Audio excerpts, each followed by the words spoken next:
Hello, everybody. Thank you to be there. So I'm Laurent Bigot. I'm in charge of the stable isotope business into Orano. So why stable isotope?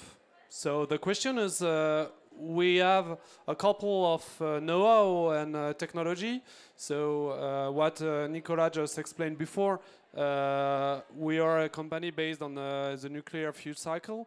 So we know how to do isotopic separation. We know we have quite a high competency in chemistry, and we have high competencies, expertise in several topics. And on the other hand,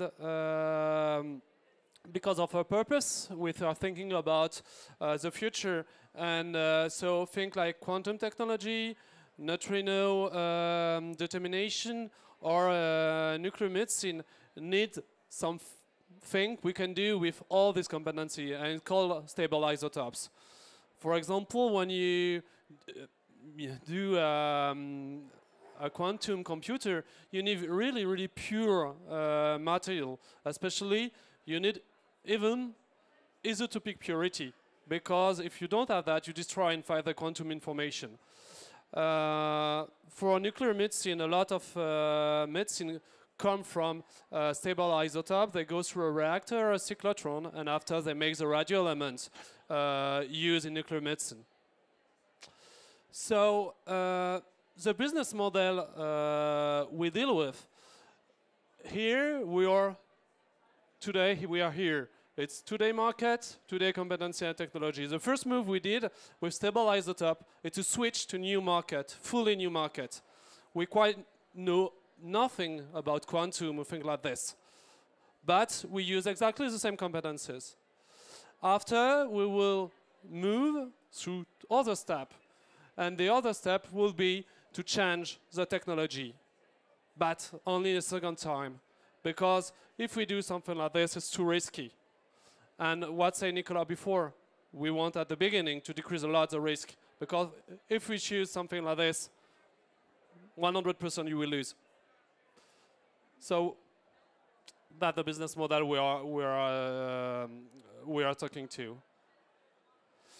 After a little bit of technique, so to do stable isotope, so stable isotope, it's in fact each matter in the world, you have isotopes. For example, carbon, natural carbon, you have 3 isotopes inside. You are one, you know it, it's carbon 14. I think all the person know it.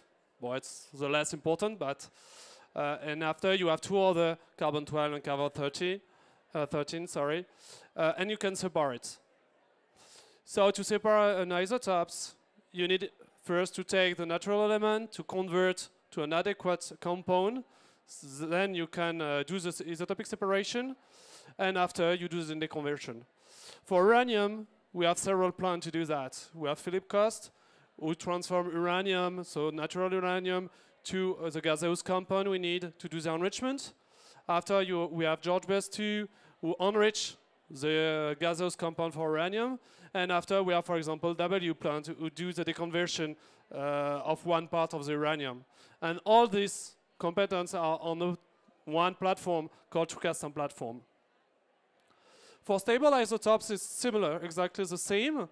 And our,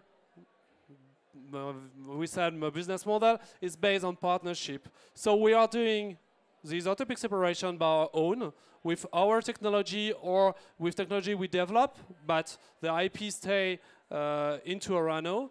But we have a lot of partners, like startup, like university, like small company, who work with us to, especially to convert to the adequate compound and after to do the deconversion. Why? Because we need really high purity, chemical purity, very specific physical characteristics, and the other thing, it's we need quite small quantities. In fact, the output for isotope separation is between kilograms per year. So we can't use big company to do that. And the other thing, it's the gaseous compounds, usually it's things you don't find in normal companies, so you have to develop all the chemical part. So that's our catalog. So on this table, you have 65 stable elements you can separate. Into this all these elements, you have around 20 you can separate with our current technology we use for uranium, so centrifuge. After today, the light elements are done, so here, are done by rectification, a thing like this. So it's more, for example, in Japan, it's a company like Toyo, I think large company, chemical company who do this type of separation. After the green part, it's those you can do with centrifuge. For the moment, the market is quite three or 2/3 in Russia and 1/3 in Europe for the moment, the production. And after the other elements, so what we call other heavy stable isotopes, they do with magnetic separation. So it's the first way we separate uranium, the first way at the beginning. Now it's old, but it's still working for a couple of elements, and only the Russian can do that. And a couple of medicine, for example, it's all the raw material come from Russia, even today. So we try to develop other way to enrich, especially lanthanide, because they have a huge demand for enriched lanthanide. So our planning. So the current plant, or in fact, we start the development of the business in 2020 around. We will start the first production at the end of the year. The good news is yesterday the first centrifuge with xenon was working, so it's a good idea, good news. So we will start with the elements here, so molybdenum, xenon, silicon, and xenon. After we will be able to develop all the green one. It takes between 1 and 2 years to develop a new element with centrifuge. And after we start to think about other elements, especially in yellow, we start to make a consortium to develop the technology. And we hope we will be able in a couple of years to start an investment, a new investment. Yeah, perhaps some figures about the investment and so on. For the moment, the first plant is around 15 million euros. So I won't give the exact number, the exact figure.